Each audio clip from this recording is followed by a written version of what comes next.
नमस्कार दर्शकों, खबरों की खबर कार्यक्रम में आपका एक बार फिर से स्वागत है। शुरुआत करते हैं देश दुनिया की कुछ खास खबरों के साथ। अफगानिस्तान में तालिबान के आतंक से लोगों में मचा खौफ। एक अमेरिकी मददगार को तालिबान ने दी फांसी। हेलीकॉप्टर से शव लटकाकर शहर में घुमाया।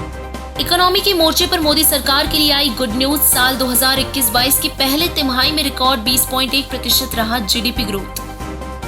कर्नाटक में ओवीसी की रैली में जमकर उड़ी कोरोना नियमों की धज्जियां। 300 से अधिक लोगों के खिलाफ दर्ज किए गए मामले। पाकिस्तान ने 2 भारतीय नागरिक शर्मा राजपूत और राम बहादुर को किया रिहा। 8 साल से कर रखा था कैद। दोनों कैदियों को गैर कानूनी तरीके से सीमा पार करने के आरोप में पकड़ा गया था। बेंगलुरु में पोल से कार टकराने से 7 लोगों की हो गई मौत। डीएमके विधायक वाई प्रकाश के बेटे बहू भी मरने वालों की सूची में है शामिल। तमिलनाडु में महामारी एक्ट के तहत 62 द्रविडियन पार्टी के विधायकों के खिलाफ हुई दर्ज एफआईआर। सरकार से वीवी एकीकृत का फैसला वापस लेने की मांग में कर रहे थे रैली। वहीं आसाराम बापू की याचिका को सुप्रीम कोर्ट ने किया खारिज। इलाज के लिए मांगी थी सजा में अस्थायी राहत।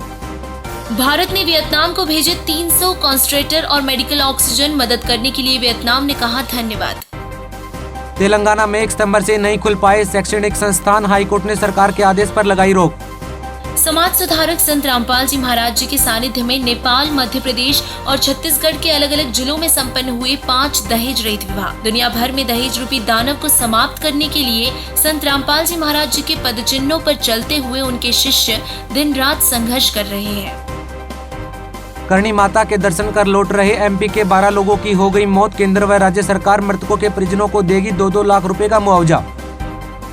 यूपी में लोगों पर पड़ा अनजान बुखार का कहर। फिरोजाबाद में 24 घंटों में 4 लोग हुए मौत के हवाले, तो वहीं सहारनपुर में 100 और मथुरा में 60 से ज्यादा लोग अनजान बुखार से हैं पीड़ित। पानीपत पुलिस ने 35 अवैध पिस्टल के साथ 4 लोगों को किया गिरफ्तार। साथ ही पुलिस ने 45 मैगजीन भी की बरामद। वहीं मध्य प्रदेश से हरियाणा, पंजाब में 500 हथियार सप्लाई कर चुके गैंग का सरगना हो गया फरार। यूपी के सभी शिक्षकों और कर्मचारियों का कोरोना वैक्सीनेशन को लगाना अब होगा अनिवार्य। सरकार ने जारी किया आदेश। व्हाट्सएप ने जून-जुलाई में 30,27,000 भारतीय अकाउंट्स को किया बैन। ऑनलाइन दुरुपयोग को रोकने और यूजर्स के अनुभव को सुरक्षित रखने के लिए उठाया गया है यह कदम।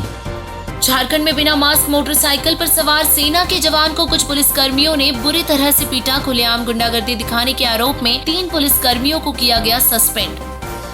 अब चीन और यूके समेत 10 देशों से भारत आने वाले यात्रियों के लिए RT-PCR नेगेटिव रिपोर्ट पेश करना होगा जरूरी। सरकार ने जारी किए निर्देश। WHO ने कहा कोरोना के नए वेरिएंट MU में वैक्सीनेशन को भी मात देने वाले लक्षण है मौजूद। कोरोना वायरस म्यूटेशन के जरिए दिन प्रतिदिन हो रहा है और भी खतरनाक। महाराष्ट्र के वसूली कांड में सीबीआई ने लिया एक्शन। पूर्व मुख्यमंत्री अनिल देशमुख के वकील को किया गया गिरफ्तार। त्योहारी मौसम में 400 से ज्यादा स्पेशल ट्रेन चला सकता है रेलवे। यूपी और बिहार के लिए सबसे ज्यादा ट्रेन अलॉट करने की है आशंका। आंध्र प्रदेश में 4 IAS अफसरों को हाईकोर्ट ने सुनाई सजा। जानबूझकर आदेश नहीं मानने के दोष में अपराधी करार दिया गया। देश में अभी खत्म नहीं हुई कोरोना की दूसरी लहर। सरकार ने चेतावनी देते हुए कहा फेस्टिवल सीजन में बिना किसी लापरवाही के घर पर रहकर ही त्योहार मनाएं। वैक्सीन के दोनों डोज लेने के बाद ही घर से निकले बाहर। देश भर में अभी भी ठीक नहीं हो रही है फास्टैग की गड़बड़ी।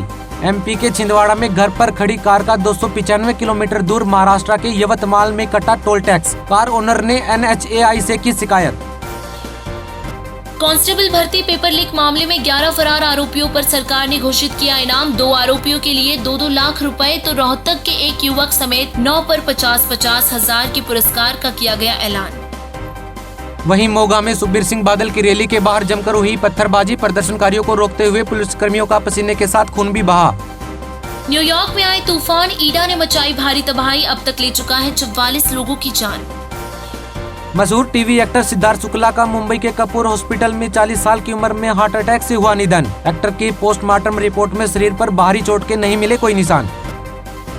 अगस्त में बेरोजगारी दर बढ़कर हुई 8.32%। देश भर में एक माह में 16 लाख लोगों की गई जॉब। निजी संस्था CMIE ने जारी किए आंकड़े।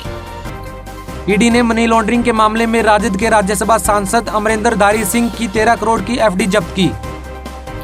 विजयवाड़ा की एक प्लास्टिक फैक्ट्री में लगी भीषण आग। दमकल की गाड़ियों ने बड़ी मशक्कत के बाद आग पर पाया काबू। अफगानिस्तान की पंजशीर घाटी में कई मोर्चों पर छिड़ी जंग, सोतुल में 40 लड़ाकों का शव छोड़कर भागे तालिबानी। गुवाहाटी में मतभेद के कारण हुई बहस के चलते चचेरे भाई ने की एक 14 साल की बच्ची की हत्या, असम पुलिस की जांच में हुआ खुलासा। आसाम में बाढ़ की वजह से स्थिति हो रही है खराब, राज्य के 21 जिलों में करीब 5 लाख लोग इससे हो रहे हैं प्रभावित। जिन ईपीएफ ग्राहकों का योगदान 2.5 लाख रुपए से अधिक है, उन्हें अब 2 पीएफ खाते रखने की होगी अनुमति, केंद्रीय वित्त मंत्रालय ने की घोषणा। वहीं जगत गुरु तत्वदर्शी संत रामपाल जी महाराज जी के 71वें अवतरण दिवस के अवसर पर सुबह 11 बजे से दोपहर 1 बजे तक साधना टीवी चैनल और सुबह 10 बजे से दोपहर 1 बजे तक श्रद्धा टीवी चैनल पर उनके अमृतमयी प्रवचनों का एक विशेष कार्यक्रम किया जाएगा प्रसारित। केरल में कोल्लम के पास नाव पलटने से 4 मछुआरों की हो गई मौत। नाव में 16 लोग सवार थे, जिनमें से 12 लोगों को अस्पताल में करवाया गया भर्ती।